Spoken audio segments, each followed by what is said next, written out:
Magandang araw mga paps. So meron tayo ditong motor ng electric fan.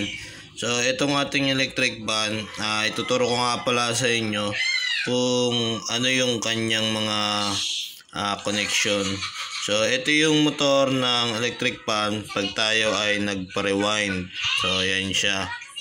So dito ang pinaka color coding at madalas na nilalagay pagka i-connect sa capacitor, itong dalawang dilaw. So itong dalawang dilaw, ito yung ilalagay natin sa capacitor. So pwede silang magkabaliktad kasi wala namang polarity yung capacitor. So wag lang natin siya pagdidikitin. So kailangan lagi yan magkaganyan. So itong dalawang dilaw, ito yung sa capacitor.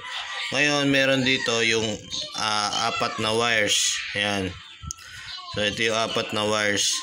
So dito ang pinaka common ng nut ng ating electric fan ay itong ating green.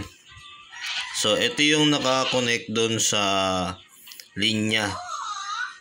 So sa line 1 or pwede rin sa line 2.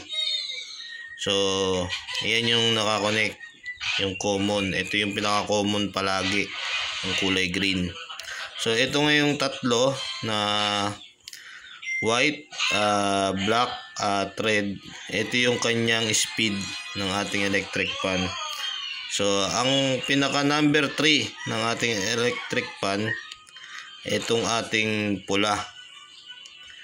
So dun siya nakakabit sa may switch sa number 3. Ito namang ating black, ito yung nakakabit lagi sa number 2. So ito yung lagi nasa gitna ng switch. Tapos itong white, ito yung number 1. So doon nyo lang siya ilalagay. So pagka kayo nagkabaliktad, yung pula nalagay nyo sa switch ng number 1. So pagka nagpindot kayo ng number 1, malakas kagad yung ating electric fan. So meron kasi yung color coding. So hindi kayo pwedeng magkabaliktad yan. Pag nagkabaliktad kayo ng kabit, iba-iba na rin yung speed ng ating electric fan pag pinindot natin yung kanyang switch. Iba-iba na yung ikot niya, yung lakas ng ikot pala.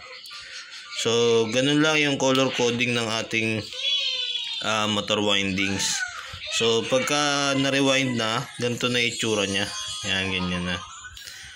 So doon naman sa dati nating pinalitan ng motor ng electric fan,